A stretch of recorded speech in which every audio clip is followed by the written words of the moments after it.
আসসালামু আলাইকুম প্রিয় দর্শক, অন্য মঞ্চের আলাপচারিতায় আপনাদের সকলকে স্বাগত জানাচ্ছি। প্রিয় বন্ধুরা, প্রীতি, সালাম এবং শুভেচ্ছা নেবেন। আজকে 26শে জানুয়ারি। আপনারা সবাই জানেন যে আমাদের বাংলাদেশের প্রধান উপদেষ্টা ডক্টর মোহাম্মদ ইউনূস তিনি আজকে ক্যান্টনমেন্টে গিয়েছিলেন। সেখানে তিনি সশস্ত্র বাহিনীর উচ্চ পদস্থ কর্মকর্তাদের সাথে মিটিং করেছেন, নির্বাচনে তাদের ভূমিকা এবং নির্বাচন নিয়েই মূলত তিনি আলোচনা করেছেন। আমাদের ঢাকা ক্যান্টনমেন্টের হেলমেট মিলনায়তনে, অডিটোরিয়ামটার নাম হেলমেট, সেখানে 3 বাহিনীর উচ্চ পদস্থ কর্মকর্তারা উপস্থিত ছিলেন। এই উপলক্ষে আমাদের যে আইএসপিআর আছে, আন্তঃবাহিনী, তাদের যে পাবলিক রিলেশনস ডিপার্টমেন্টটা আছে, তারা একটা প্রেস রিলিজ ইস্যু করেছে এবং সেই প্রেস রিলিজটা সব পত্রিকায় ছেপেছে। কিন্তু খুবই অবাক করার বিষয় যে কিছুক্ষণ পরে দেখলাম যে অধিকাংশ পত্রিকা সেই প্রেস রিলিজ থেকে কিছু শব্দ বাদ দিয়েছে। সেই প্রেস রিলিজের একটা বাক্য আমি আপনাদের একটু পড়ে শোনাতে চাই। আসন্ন নির্বাচনকে সকলের জন্য অংশগ্রহণমূলক, শঙ্কামুক্ত ও সুষ্ঠুভাবে সম্পন্ন করতে সশস্ত্র বাহিনীকে পেশাদারিত্ব, নিরপেক্ষতা এবং আন্তঃপ্রাতিষ্ঠানিক সমন্বয়ের মাধ্যমে দায়িত্ব পালনের বিষয়ে মাননীয় প্রধান উপদেষ্টা দিক নির্দেশনা প্রদান করেন। যে শব্দটা নিয়ে পরে মিডিয়াতে লুকোচুরি খেলা হয়েছে সেটা হলো যে সকলের জন্য অংশগ্রহণমূলক। আচ্ছা, ডক্টর ইউনূস সকলের জন্য অংশগ্রহণমূলক বলতে কি বোঝান? আমরা তো বলেছি একটা ইনক্লুসিভ নির্বাচন চাই, যেটা তো সকলের জন্য অংশগ্রহণমূলকই। কিন্তু ডক্টর ইউনূসের সকলের জন্য অংশগ্রহণমূলকটা আসলে কি? তিনি তো আওয়ামী লীগকে অংশগ্রহণই করতে দেননি, আরো কয়েকটা সমমনা দলকে অংশগ্রহণই করতে দেননি। তার মানে 50% অ্যাটলিস্ট তিনি নির্বাচনের আগেই বাদ দিয়ে দিয়েছেন। তাহলে এই নির্বাচন সকলের জন্য অংশগ্রহণমূলক কি করে হয়? নাকি তিনি বোঝাতে চাইছেন যে ভোটাররা গেলেই সকলের জন্য অংশগ্রহণমূলক হয়ে যাবে? এবং আপনারা জানেন যে এই নির্বাচনে আওয়ামী লীগের পক্ষ থেকে অলরেডি বলা হয়েছে যে তাদের সমর্থকরা যেন ভোট দিতে না যায়, তারা ভোট বর্জনের কথা বলেছে। আবার এই নির্বাচনে ভোটার উপস্থিতি নিয়েও একটা সংশয় রয়েছে। ভোটার উপস্থিতি বাড়ানোর জন্য উপদেষ্টা পরিষদের একটা রিসেন্টলি মিটিং হয়েছিল এবং সেখানে ডক্টর ইউনূসের গার্লফ্রেন্ড কোটায় উপদেষ্টা হওয়া আমাদের স্বাস্থ্য উপদেষ্টা নূরজাহান বেগম, তিনি একটা উদ্ভট প্রস্তাব দিয়েছেন। তিনি বলেছেন যে ভোটের দিন ভোট কেন্দ্রের পাশে মেলার আয়োজন করতে এবং সেখানে অনেক কিছু কেনা বেচা হবে, মেলায় লোকজন আসবে, বাণিজ্যও হবে, আবার উৎসব মুখর পরিবেশ, তখন পাশে ভোট কেন্দ্রে যে ভোটও দেবে। এবং এটা কিন্তু অনেকে সামাজিক যোগাযোগ মাধ্যম, বিশেষ করে ফেসবুকে, এটা নিয়ে অনেক ট্রল করেছে, কিন্তু বিষয়টা কিন্তু ট্রলের পর্যায়ে নেই। এটা অনেক জায়গায় কিন্তু টেন্ডার আহ্বান করা হয়েছে এই ভোট কেন্দ্রের পাশে মেলা করার জন্য। এবং ষড়যন্ত্র যেটা হয়েছে যে মেলা যদি হয় এবং মেলায় যদি অনেক লোক থাকে, সেটাকে দেখায় বলা হবে যে এই যে দেখো উৎসব মুখর পরিবেশে লোকজন ভোট দিতে আসছে, ভোট দিতে গেল কিনা সেটা তখন আর হাইড আউট করে ফেলবে। আরো এই এই যে শুরুতে বললাম যে এই প্রেস রিলিজের আরো একটা ইন্টারেস্টিং ইনফরমেশন আছে। আন্তঃপ্রাতিষ্ঠানিক সমন্বয়ের মাধ্যমে দায়িত্ব পালনের বিষয়ে। আন্তঃপ্রাতিষ্ঠানিক সমন্বয় কোন কোন প্রতিষ্ঠানের সমন্বয়?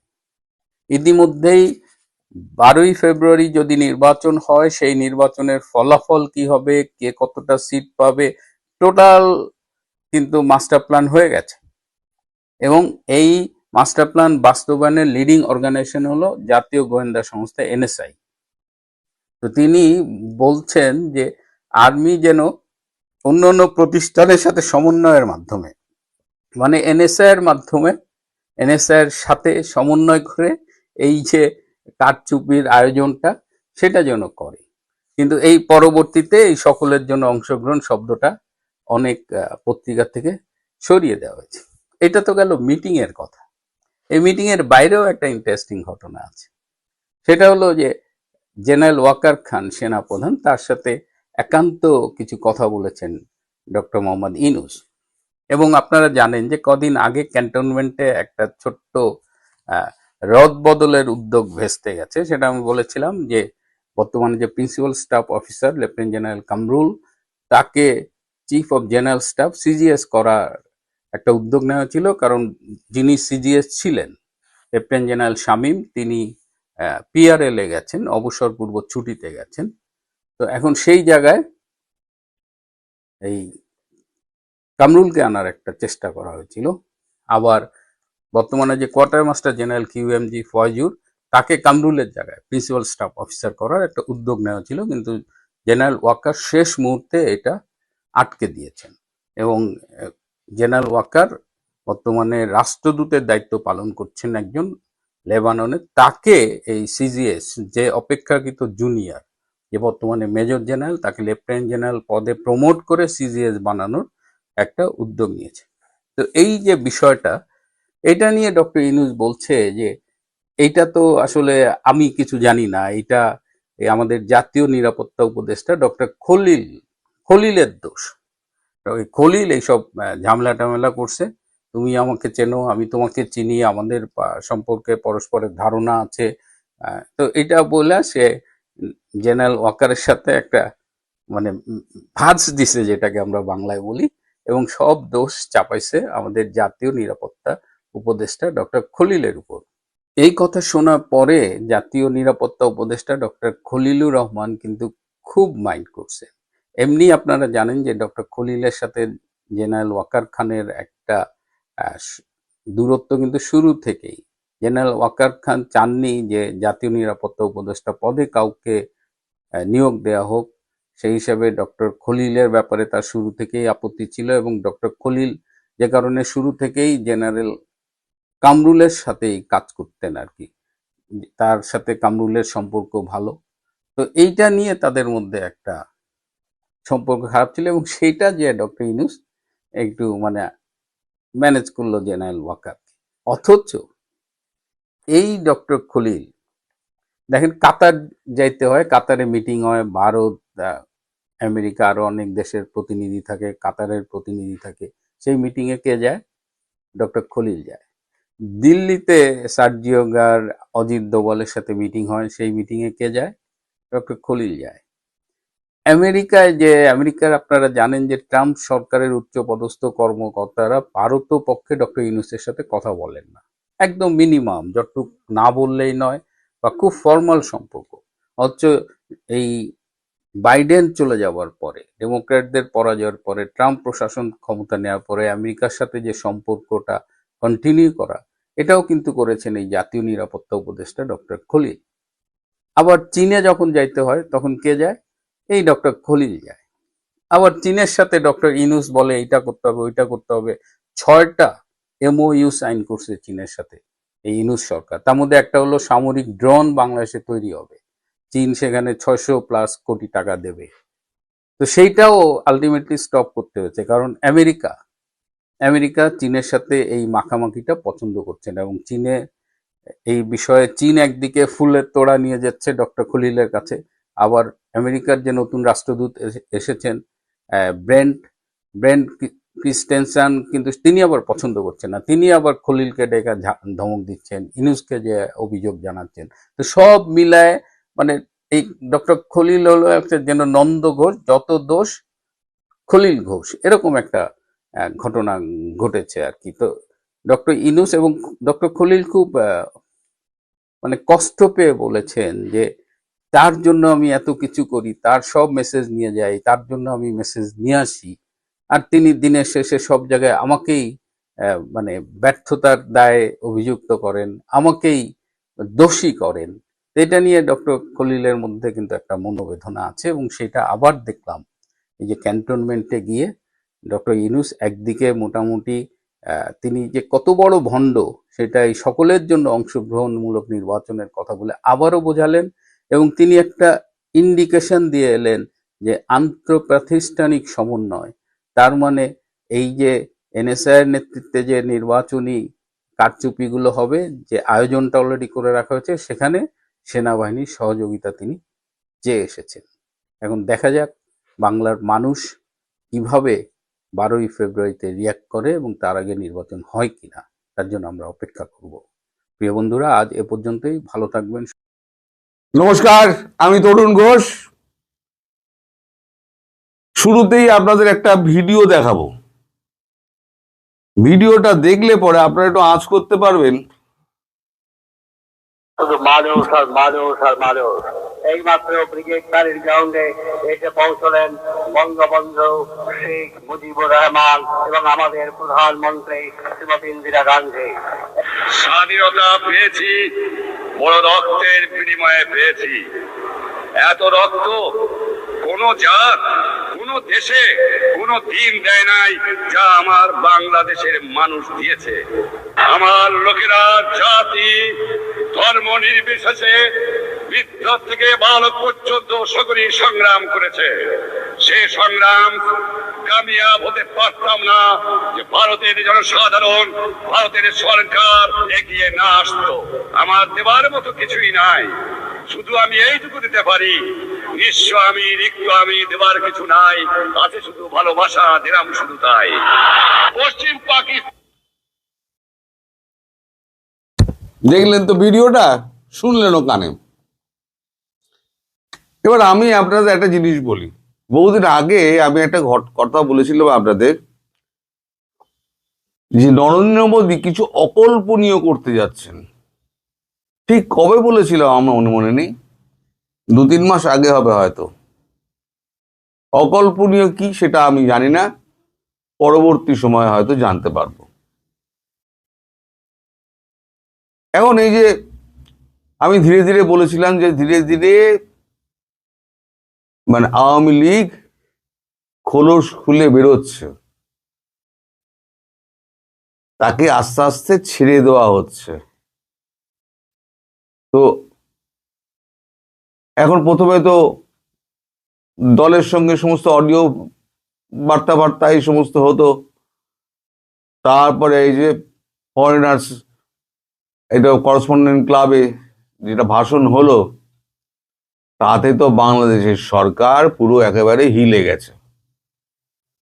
তাদের রিয়াক্ট করতে 24 ঘন্টা লাগেনি, 48 ঘন্টা লেগে গেছে, বা 50 ঘন্টা বলা যায় লেগে গেছে। তাও খুব দুঃখ পেয়েছে এবং তাদের অন্তরের বেদনা তারা তুলে ধরেছে, কিন্তু সাহস করে ভারতবর্ষকে একটা চিঠি পাঠাতে পারেনি যে এই বক্তব্য বন্ধ করা হোক। এখন এই যে ভূমিকম্প যেটা হয়েছে, ভিত কিন্তু আলগা হয়েছে, সেটা আমাদের নরেন্দ্র মোদী বুঝতে পারছেন। ইউনুস শিক্ষা দীক্ষা আছে, ইউনুসের পরিচয় টরিচয় আছে, নিজেকে একটা বিরাট মনে করেন, কিন্তু নরেন্দ্র মোদী তো নরেন্দ্র মোদী, সারা পৃথিবী চষে বেড়াচ্ছেন, আমেরিকার নাকে দড়ি দিয়ে ঘোরাচ্ছেন। যে ইউরোপিয়ান ইউনিয়ন একদিন শুধু ভারতবর্ষের নিন্দা করে যেত, তারা এখন ট্রেড ডিল করার জন্য, আর্মস ডিল করার জন্য তারা ছুটে আসছে। এমনকি সামরিক বিনিময়, শক্তির বিনিময় তারা করবে ইউএইর মতো। ইউএই সুলতান চলে এসছেন এখানে ছুটে। এগুলো তো এমনি হচ্ছে না। ডক্টর ইউনুস ভাবছেন নরেন্দ্র মোদীকে ও আমি এক হাতে ধরে এক হাতে বেঁচে দেবো। পাকিস্তানের গ্যাস খেয়েছে না, তো নরেন্দ্র মোদী অকল্পনীয় কিছু একটা করতে যাচ্ছেন। দেখুন, আমাকে উপরে এমবার্গো আছে, আমি পুরোটা বলতে পারবো না আপনাদের, ভবিষ্যৎ আপনাদের বলে দেবে। যদি কখনো আমার ওপর থেকে এমবার্গো উঠে যায়, তাহলে পরে আপনাদের এই পরিষ্কার বলে দেবো। আপনাদের আন্দাজ করে নিতে হবে এই ভিডিওটা কেন দেখালাম এবং এই কথাগুলো আমি কেন বলছি। আপনারা ডট টু ডট মেলান, আপনারা বুঝে যাবেন আমি কি বলতে চাইছি এবং কি হতে যাচ্ছে। কাল রাতে আমাদের নয়াদিল্লিতে সাউথ ব্লকে 3 সেনাপ্রধান এবং আমাদের সিডিএস, তার সঙ্গে নরেন্দ্র মোদীর একটা বৈঠক হয়। এই বৈঠকে আর কি উপস্থিত ছিলেন আমাদের এনএসএ অজিত দোভাল এবং বিদেশমন্ত্রী ডক্টর জয়শঙ্কর। রাজনাথ সিং কিন্তু ছিলেন না। অর্থাৎ মারপিটের গল্প এখানে কিছু নেই, শুধু কূটনীতির খেলা হবে। আর একজনকে ডেকে পাঠানো হয়, সেটা হচ্ছে ডিআরডিও, যারা আমাদের এই ডিফেন্সের সব কিছু দেখাশুনো করে, সে হচ্ছে ডিআরডিও। ডিআরডিওর অধিকর্তাকে ডেকে পাঠানো হয়। তার মানে এমন কিছু একটা হতে যাচ্ছে, সেটা হচ্ছে অকল্পনীয়, যেটা ইউনূস সরকার, বাংলাদেশের মানুষ, আওয়ামী লীগ কেউ ধরতে পারছে না। এটা আমি বলেছিলাম 3 মাস আগে, এখন মনে পড়ে 3 মাস আগে আমি বলেছিলাম অকল্পনীয় কিছু করতে চলেছেন নরেন্দ্র মোদী। সে অকল্পনীয় করার সময়টা হচ্ছে এখন চলে এসেছেন। তবে নিশ্চিত থাকুন যে 12ই ফেব্রুয়ারি, এই যে নির্বাচনের দিন ঘোষণা করেছেন না, 12ই ফেব্রুয়ারির আগে কিছু হবে না। এমনকি ভারত মায়ানমারকে অনুরোধ করেছে, রাখবে কিনা জানায় বোঝা যাচ্ছে না, যে 12ই ফেব্রুয়ারির আগে কিছু করো না, এরা দেখি নির্বাচনটা করুক, নির্বাচনটা করে এরা সফল হতে পারে কিনা দেখি। ওরা জানে নির্বাচন আর সফল হতে পারবে না, তার জন্যই এরা চাইছে অত্যাচার নিপীড়নের মাত্রাটা এমন পর্যায়ে পৌঁছে দাও যে ভারতবর্ষ সহ্য করতে না পেরে যেন অ্যাটাক করে বসে। তাহলে বলবে ভারতবর্ষ আমাদের অ্যাটাক করেছে, আমরা নির্বাচন করবো কি করে, আমাদের নিরীহ দেশ, আমাদের এই তো মাত্র 20 কোটি 140 কোটি মানুষের দেশ যদি আমাদের উপরে আক্রমণ করে, তাহলে আমরা টিকবো কি করে, আমরা তো মারা যাচ্ছি, হায় হায় হায় হায় করে সর্বত্র দৌড়ে বেড়াবে, লোকের মন পাবে না, এর দরে ওর দরে ঘুরে বেড়াবে। সেই ব্যবস্থা ভারত করে রেখে দিয়েছে, যাতে কোথাও গিয়ে সফল না হতে পারেন। তো এই যে ভারতবর্ষ অ্যালাউ করছে নির্বাচনটা হোক, আর নির্বাচনটা হবে না তারা জানে বলে আওয়ামী লীগের ঘাড়ে আগে ভাগে দোষটা চাপিয়ে দিচ্ছে, যে যদি কিছু হয় তাহলে আওয়ামী লীগ করবে। তার মানে নিজেরা গন্ডগোলটা পাকাবে, বাকি আওয়ামী লীগের ঘাড়ে দেবে। ওই জন্য ভারতবর্ষ 12 তারিখের আগে কিছু করবে না, যা করবে 12 তারিখের পর করবে। আমি শুধু আপনাদের আউটলাইনটা বলে দিলাম, অকল্পনীয় কি হতে যাচ্ছে, তার সঙ্গে ওই ভিডিওর কি সম্পর্ক রয়েছে। আপনারা 2 2 4 মেলান, আপনারাও বুদ্ধিমান মানুষ, আপনারা নিশ্চিতভাবে ধরে নিতে পারবেন। পাকিস্তানের গ্যাস খেয়ে বাংলাদেশ ক্রিকেটটার তো 12টা বাজিয়ে দিল। পাকিস্তান এরকমই, আমি ওই জন্য বলেছিলাম পাকিস্তান ঠিক খেলতে আসবে, আপনারা নিশ্চিন্তে থাকুন। পাকিস্তান কি করলো, একেবারে লেঙ্গি মেরে ফেলে দিল।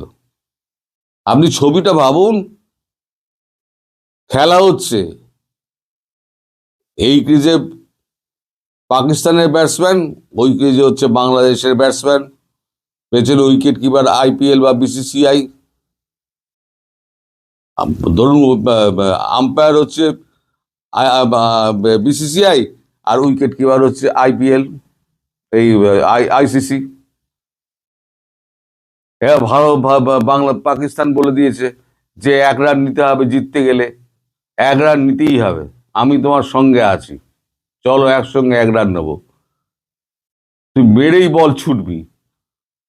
বল মেরেছে, মেরে ছুট লাগিয়েছে বাংলাদেশ। তারপরে দেখে পাকিস্তান তো ক্রিজ থেকেই বেরোয়নি, ততক্ষণে বিসিসিআই উইকেট উড়িয়ে দিয়েছে, আইসিসি আউট ঘোষণা করে দিয়েছে। এটা হলো গাছে মই তুলে দিয়ে মইটাকে কেড়ে নেওয়া। এখন আপনারা বিভিন্ন রকম ব্যাখ্যা ট্যাখ্যা দেবেন, বাংলাদেশ সরকারকে বলছে আপনারা বিভিন্ন রকম ব্যাখ্যা দেবেন। আপনারা টোটাল যে গান্ডু বনে গেছেন পাকিস্তানের কাছে, আপনাদের গান্ডু বানিয়ে দিয়েছে, সেটা নিজেরা এবার স্বীকার করুন। আমি সবশেষে একটা কথা বলবো, যে এই ভিডিও টোটাল দেখানো এবং আমার বলার মধ্যে একটা সামঞ্জস্যতা আছে যেটা আপনারা ধরে নিতে পারবেন। আমি একটা কথা যেটা বলবো সেটা হচ্ছে, অনুপস্থিত শেখ হাসিনা উপস্থিত শেখ হাসিনার থেকেও কিন্তু ভয়ঙ্কর। সেটা বাংলাদেশ সরকার, ইউনূস খুব ভালো মতো বুঝতে পারছে। আর নরেন্দ্র মোদী জানেন আসল নার্ভটা হচ্ছে ওইটা। সুতরাং ওই কাঁটা দিয়ে কাঁটাকে তোলো। একটা বুলেটও খরচা হবে না, কিচ্ছু খরচা হবে না। যে অকল্পনীয় যে পরিকল্পনা হচ্ছে, সেই অকল্পনীয় পরিকল্পনা যেদিনকে বাস্তবায়িত হবে সেদিনকে দেখবেন এইসব ঝেঁটিয়ে লোকজন রাস্তায় বেরিয়ে পড়বে এবং এদেরকে ঝেঁটিয়ে বঙ্গোপসাগরে, কাল যেটা বলেছিলাম, বঙ্গোপসাগরে সব ফেলে দেবে। এখন শুধু সময়ের অপেক্ষা, কোন দিন কোন সময় সেটা হয়। 12 তারিখের আগে নিশ্চিতভাবে হবে না। তবে এক অডিও বার্তায় যদি এদের ভূমিকম্প হয়ে যায়, তাহলে পরে যে গল্প আমি বলতে চাচ্ছিলাম সেই গল্প যদি আমি বলি, যদি এমবার্গো না থাকতো তাহলে আমি যদি বলতাম, তাহলে পরে আমার এই ভিডিওর পরই সরকার পতন হয়ে যেত। আমি বলছি দায়িত্ব নিয়ে, আমি এই ভিডিও করার পর যদি বলতাম আমি ওই কথাটা, তাহলে পরে এই সরকার কালকে পতন হয়ে যেত। কিন্তু এই এমবার্গোটার জন্য আমি বলতে পারছি না। আপনারা বুদ্ধিমান মানুষ, আপনারা নিশ্চয়ই ধরে পেরেছেন।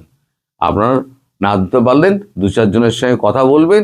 এই ভিডিওটা প্রথম দেখানো আর আমার এই বক্তব্য আর অকল্পনীয় কিছু করা এবং কাঁটা দিয়ে কাঁটা তোলার যে যোগটা আছে, সেই যোগটা কি হতে পারে আপনারা সবাই ভাবুন, ভেবে মন্তব্য করে আমায় জানাবেন। আমার কাছে মনে হয়েছে এই বিষয়টা একটু অস্বাভাবিক। বাংলাদেশে এই মুহূর্তে বেশ কিছু বিচ্ছিন্ন ঘটনা ঘটছে, বাট একটা আরেকটার সাথে কানেক্টেড।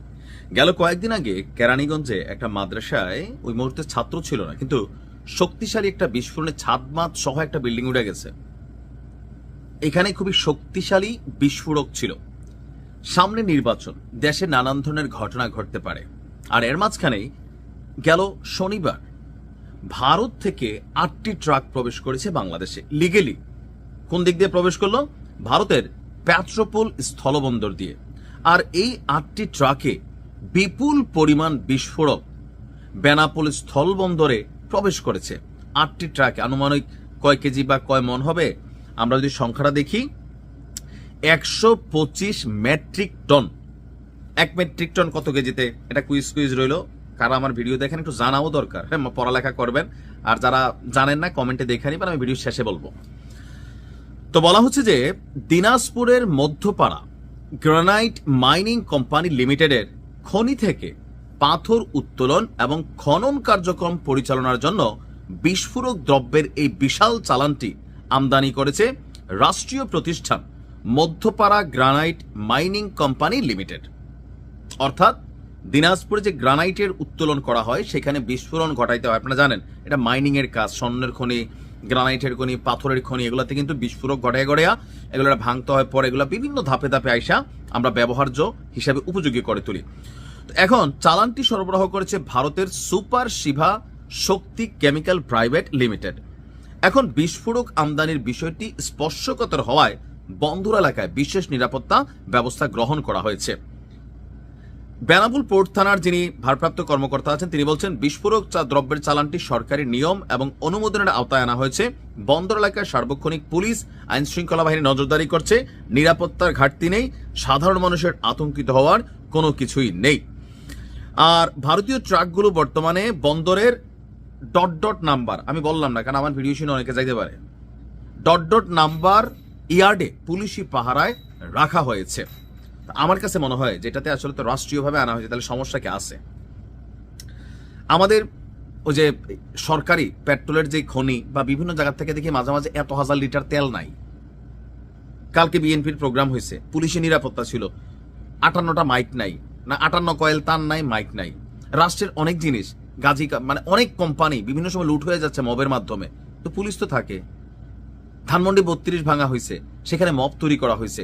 তৌহিদি জনতা মানে মাঝে মাঝে মাজার ভাঙা দিচ্ছে, পুলিশ তো আছেই। এখন অনেক সময় অনেক ঘটনা ঘটতেছে না, ঘটতেছে। তো নির্বাচনের আগে দেশের যে কোনো সময় যে কোনো বড় ধরনের দুর্ঘটনা ঘটতে পারে। এই জিনিসগুলা এই মুহূর্তে আমার কাছে মনে হয়েছে বিপজ্জনক। নির্বাচন শেষ হইতো, এগুলা আনতো 4 দিন পরে মাইনিং করতে কোনো সমস্যা ছিল না। এখন আনছে সমস্যা না, এগুলাকে রাখা বা যে কোম্পানি নিচ্ছে সেইখানে তারা তাদের পার্সোনাল প্রোটেকশন কতটা শক্তিশালী, এগুলা কি এতটা সিকিউর রাখা যাবে যে এখান থেকে 2, 4, 10 কেজি 125 টন, এবার বলি 1 টন মানে 1000 কেজিতে 1 টন, তাহলে আপনি বুঝছেন এখানে কত লক্ষ কেজি বিস্ফোরক মানে ঢুকছে। সেখান থেকে যদি 2 কেজি 5 কেজি 10 কেজি মাল নিয়ে যায়, এরকম 2, 4, 100টা বিল্ডিং উড়াই দেওয়া যাবে যারা এগুলো নিয়ে কাজ করে। তাহলে আপনি বুঝছেন এটাকে আসলে কতটা স্পর্শকাতর একটা জিনিস। নির্বাচনের ঠিক আগ মুহূর্তে যখন দেশে নানান ঘটনা ঘটছে, সরকার সবকিছুতে ব্যালেন্স রাখতে পারতেছে না, এটা তো বাস্তব। তো সেই মুহূর্তে এই জিনিসটারে হেফাজতে রাখা কঠিন। বড় কিছুর পরিকল্পনা তো থাকতে পারে পেছনে, সরকারের ভেতরও তো এরকম এজেন্ট থাকতে পারে যে পুরো দেশের অস্থিতিশীল করতে চায়। আমি তো কোনো কিছু হালকা নেই না, কারণ এখানে তো বহুত দালাল ঘুরে, বিভিন্ন দেশের দালাল আছে সরকারের মধ্যে। আমার মনে হয় যেহেতু নিয়েই আসছে, এটাকে সেনাবাহিনীর তত্ত্বাবধানে দিয়ে দেন। নির্বাচনের আগে কোনো রকম মানে রিস্ক লওয়ার সুযোগ নাই ভাই। বহুত উপদেষ্টারা দেশ ছেড়া পালাই যাবে, ঘটনা ঘটাই দিয়া আপনি বিপদে পড়বো। সো এটা খুবই ডেঞ্জারাস একটা জিনিস, এটা সেনাবাহিনীর হেফাজতে রাখা হোক, এটা আমার পার্সোনাল দাবি। ভালো থাকুন, আসসালামু আলাইকুম দর্শক। আমি এই সরকারকে আর কিছুই বলবো না, কিছু বলতেও চাই না, বলার ভাষা হারিয়ে গেলে পরে আর কি বলার থাকে বলেন। জুয়েল হাসান সাদ্দাম একেবারে শেষ হিসেবে আপনি যদি বলেন যে জামিন পেতে হলে এখন আপনার স্ত্রী সন্তানকে বিসর্জন দিতে হবে। বিসর্জন বলতে এই পৃথিবীর মায়া, এই পৃথিবীর সমস্ত বন্ধন ছিন্ন করতে হবে স্ত্রী সন্তানের সাথে, তাহলে আপনার জামিন মিলবে। আমরা তো ইকুয়েশন এটাই মিলাতে পারি। সাদ্দামের মতো শত শত হাজার হাজার সাদ্দাম, জুয়েল হাসান সাদ্দামের মতন কারাগারে আছেন। তাদের হয়তো স্ত্রী সন্তানের এই ভয়ঙ্কর সাহসটা হচ্ছে না যে আমি একটা প্রতিবাদ করে যাই। এই যে একটা নীরব প্রতিবাদের ভাষা সুবর্ণার, সাদ্দামের স্ত্রী এবং 9 মাসের শিশু সন্তান, পৃথিবীর আলো বাতাস সবকিছু বোঝার আগে তার মধ্যে দিয়ে একটা নীরব প্রতিবাদ কি প্রকাশ পেল না? সারা পৃথিবী, সারা বাংলাদেশ ছি করছে। আন্ধা কানুন সিনেমা দেখেছেন? এই আন্ধা কানুন দেখে বাগেরহাট ছাত্রলীগের প্রেসিডেন্ট, সভাপতি যশোর কারাগারে বন্দী সাদ্দাম হোসেনের শেষ পর্যন্ত হাইকোর্ট জামিন দিয়েছে। জামিন শুনানিতে অংশ নিয়ে তার আইনজীবী এটা নিশ্চিত করেছে, এবং আইনজীবী বলছে মানবিক দৃষ্টিতে সাদ্দামকে নাকি জামিন দেওয়া হয়েছে। কোথায় সে এই মানবিকতা দিয়ে সাদ্দাম কি করবে? আপনি কল্পনা করে দেখেন তো, সাদ্দামের জায়গায় দাঁড়িয়ে থেকে সে জেল থেকে বের হচ্ছে, জেল গেট থেকে বের হচ্ছে, যেখানে তার স্ত্রীর হাসি মুখে তাকে বরণ করার কথা, যেখানে তার সেই 9 মাসের সন্তানটি, যাকে কোলে না নেওয়ার বেদনায় শেষ চিঠিটা স্ত্রীর কাছে লিখেছিলেন, আজ সেই চিঠি লেখার জায়গাটিও নেই।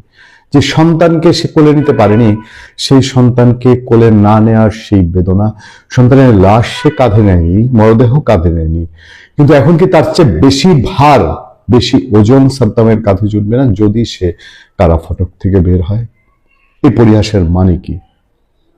কত সাদ্দাম এরকম কারাগারে টুকরে মুচড়ে তাদের পরিবার ছিন্ন ভিন্ন হয়ে গেছে। না আছে তাদের সে আওয়ামী লীগ, না আছে তাদের ছাত্রলীগ, না আছে আওয়ামী লীগ ছাত্রলীগের সেই নেতারা যাদেরকে ভাই ভাই করতে করতে সাদ্দামরা দিন রাত মাটি করেছে। হয়তো এই পরিবারকেও ঠিক মতো সময় দেয়নি। সেই ভাইয়েরা কোথায়? সেই ভাইয়েরা কি খোঁজ নিয়েছে? সুবর্ণা যে দুবেলা খেতে পারছে না, তার শিশু সন্তানের দুধ জোটাতে পারছে না, সেই ভাইয়েরা আজকে খোঁজ নেয়?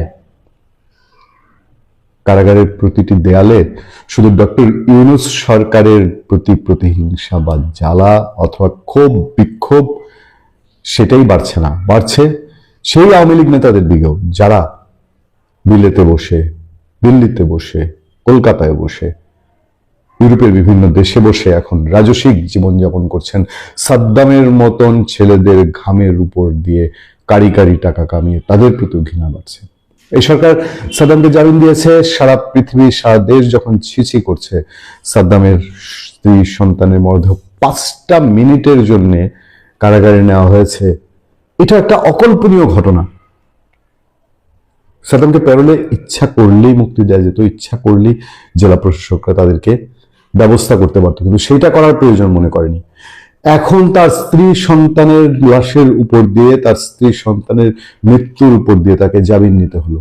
আর কারাগারে যে আরো এরকম শত শত হাজার হাজার সাদ্দাম, তাদেরও কি তাদের সন্তানদের স্ত্রীকে বলি দেওয়ার পরে জামিন নিতে হবে? আইনকে আইনের চোখে চলবে, আইনকে আইনের পথে চলবে, নাকি আমাদের আইন উপদেষ্টা আসিফ নজরুল অথবা স্বরাষ্ট্র উপদেষ্টা বলবেন যে আওয়ামী লীগ ছাত্রলীগ দেখে না, ক্রিমিনাল দেখে জামিনের বিরোধিতা করছেন তারা? তাই যদি হয়, আজকে যেই মানবিকতার আজকে এই যে ঘটনা ঘটলো, হ্যাঁ শেষ তক এসে আজকে জামিন না দিলেও পারতো, ঠিক আছে জামিন দিয়েছে, কিন্তু এই জামিন যে কতটা পাথর কষ্ট বেঁধে একটা মানুষের বুকে ছেড়ে দেওয়া হচ্ছে এই সমাজে, সেটা কি তারা কল্পনা করেছে? ভালো থাকবেন, সুস্থ